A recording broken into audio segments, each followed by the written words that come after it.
Hey everyone, welcome back to the channel. Sprout here, and in today's video I'm going to give you a beginner's guide to gun modification and all the stats that come along with the different attachments you can put on, such as stability and ergonomics.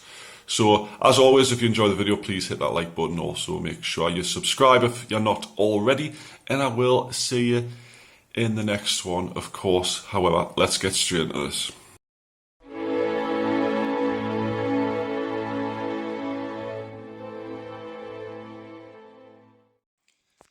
Right guys, welcome to my gun modification tutorial. Now what I'm going to do is I'm going to buy a very basic gun, which is going to be this one, from Heidi Store, and I'm going to go through everything on the modification side of it, as well as statistics and stuff like that, because I know it confuses a lot of people, and once you know it, it's rather simple. You know what to put on different guns, etc. So this is an AKS 74 UN, one of my favourite guns. As you can see, it's currently on my loadout on the left hand side there.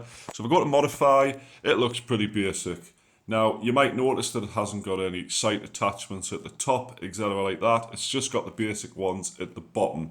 So what you first want to do is, when you come to, I'm just spinning, I don't know why, when you come to edit a gun, if you're not happy with like not having a sight on it, you know, you can't aim like that, but you have to sort of know where the middle of the screen is. It just makes it a bit more harder. So first thing you want to change the gun is, of course, the handguard.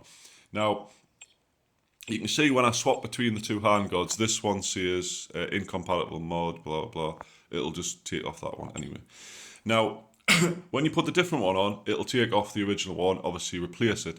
And it says auxiliary mod, laser, foregrips and flashlights. So this handguard makes them three modifications available. Obviously with that one, it's not there. You can't use laser sights, flashlights and laser, whatever, foregrips, etc. But you can with this one. So what you want to do is put that on for this gun anyway, just so I can open up the different options. Now flashlights, I personally don't use flashlights because every time I switch one on I start lagging like crazy. But if you do want to use a flashlight to blind people, it's quite useful on night mode, for instance, or in factory. You can switch it on and people just get blind. They can sort of tell where you are, but it does throw them off a bit. Can help you kill quite a few people. Not bots, but these ones anyway. You can add a flashlight. Now, the laser usually upgrades the accuracy. You can see down the bottom, it upgrades the accuracy. Now, I'll go through all the different stats and stuff after I've modded the gun, but that's what that does.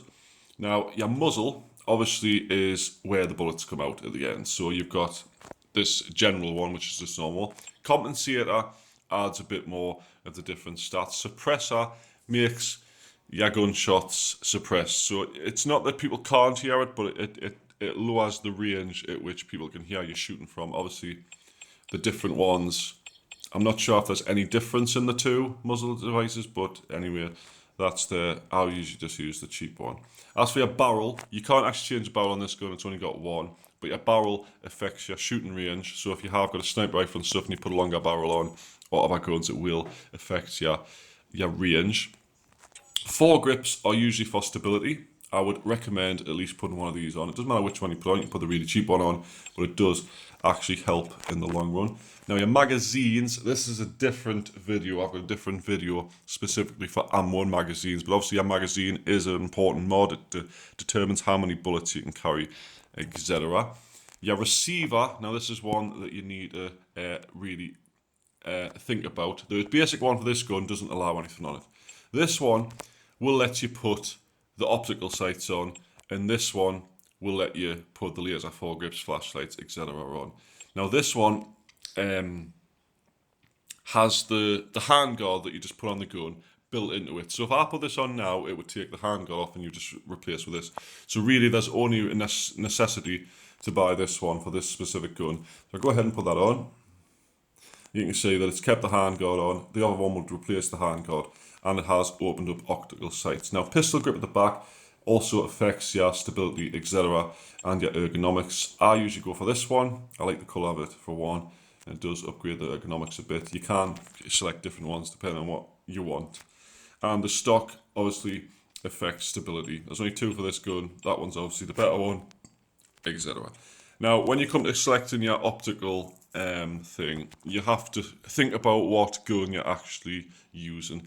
Now, there's a couple of times with this specific gun, I can actually get the recoil so low that I can run around happily with a 4x scope on it and still, you know, full auto people at long range. But generally for an SMG, I would suggest you go for maybe it's a P6 sight, holographic, red dot, them sort of things, and that'll come out nicely. Now, you may realise that the ergonomics does go down when you add a scope, and I will get into why that is in a moment. Obviously, the bigger the scope, the more the drop in ergonomics. I've never tried putting it 8x on this.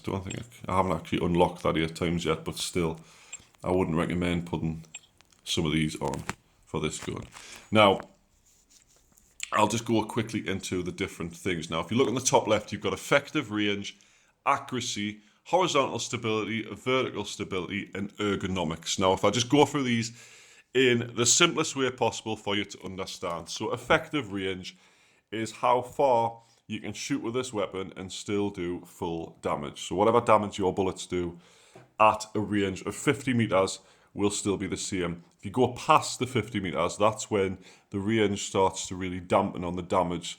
So I don't know if you noticed a while ago, I did a video where I was running around one of these with 4x on. I think it might be in a PP19 actually, and it was pretty good. But then I came up against someone that was quite far away. He was like 100 to 200 yards away, meters or whatever, and the damage, even though I was hitting them dead on, was just really low. So your effective range mainly affects how much damage you do at range. So this obviously being like a slight SMG, maybe small assault rifle, the effective range is very short because it's meant for close quarters combat. So that's that.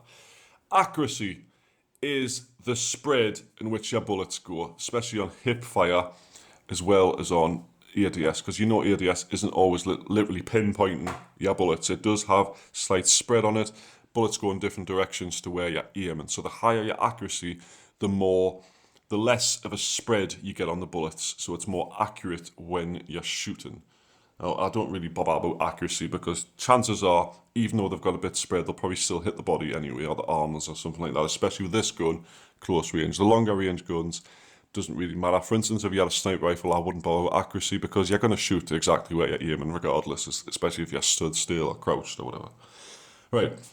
Horizontal stability, guys, is when you start shooting full auto. It doesn't really happen with hip fire as such. It does a little bit, but it's quite easy to balance it out. When you're full autoing at range or at close range and stuff, the horizontal stability affects how much the gun rocks side to side when you're shooting. So the stability of that, the higher that, the less it'll do it.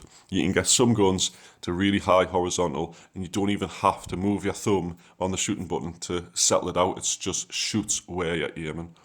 Vertical stability obviously is the complete opposite of that. Instead of left and right, it's up and down. And like I say, you can get some guns to have like 100 vertical, 100 horizontal, and it's just like a straight shot.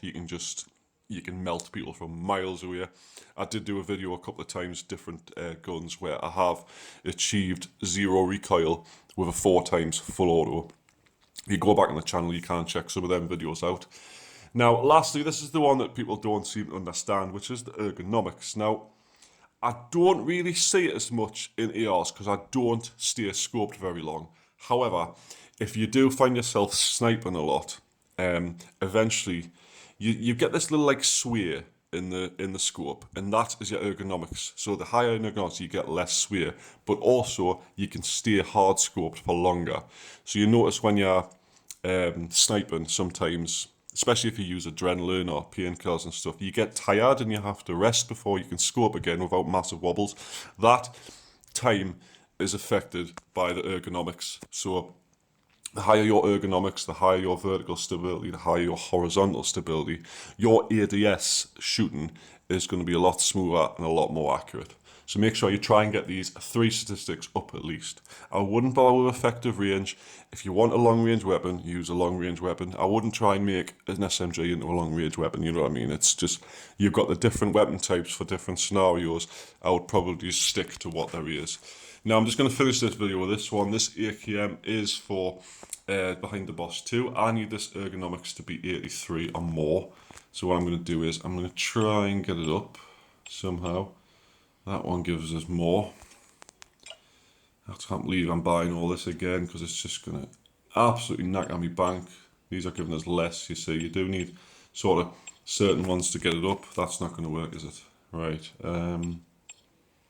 That's going to give us +2. Don't know how I'm going to get it up higher than I need it to be.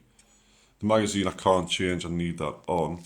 Sights, I don't think that's going to make much difference. My handguard gives us +7. That obviously gets rid of the wooden handguard.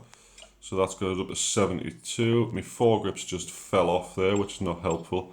There's an 8, 4, 8, 6, 4, 8. That one's 12, but I can't actually purchase that because I'm not high enough level. So the 8 one or the 6, 8. I want a cheap one. I do the 10. There we go. And there's 10. Put that one on. That's 82. The barrel. Lastly, I don't want to knock out every -21. I don't want to put it on. I'm scared to put it on. I don't want to. Anyway, guys, 82. This is a bit annoying. I put a laser on. Maybe the laser. No, it's not going to, is it? It's not going to do it, guys. How am I supposed to do this? This friggin' quest, honestly, is absolutely ridiculous. I'm just going to have to put that one back on. And then I get a muzzle that doesn't increase it whatsoever. Thank you very much, game. I appreciate that. It is on 80. I don't know if that'll be enough. We'll sharp find out. Let's have a look. One suitable ear cam. It's not there yet. A little bit more. Modify. What can I put on that'll increase this? Nope. Sights. Nope. It doesn't like us, guys. It doesn't like us. It's got to be we I can increase it by another 3, surely. Gotta be. You would think. But for some reason it's gonna have to be that one. And I can't actually do it. But guys, anyway, you get the idea. You can change all the stats and stuff and get it pretty high. So guys, I'm gonna leave the video here. If you have enjoyed it, please hit that like button. Make sure you do subscribe for more. And I will see you in the next one. Thanks for watching. Bye bye.